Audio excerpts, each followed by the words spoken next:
today we are going to fix this GE microwave.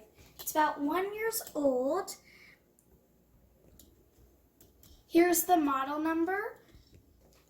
So then suddenly one day we were using it, and then there was this big spark, and then it stopped working.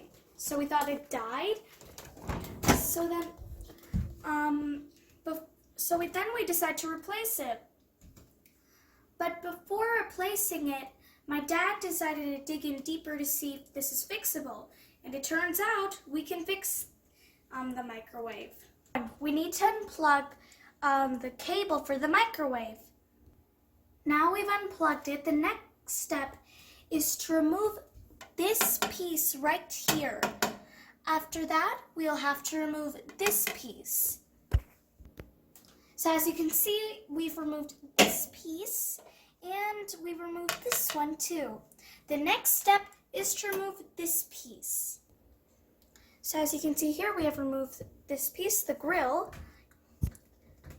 and you see these broken glass parts.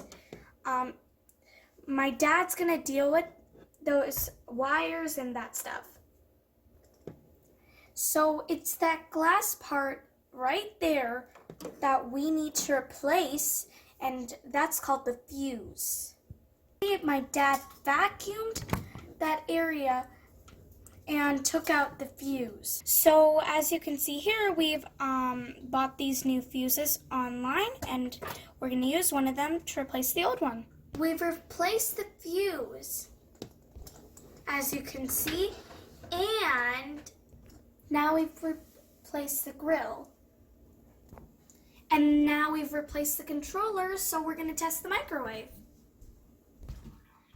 It has successfully started working again. The microwave is back on.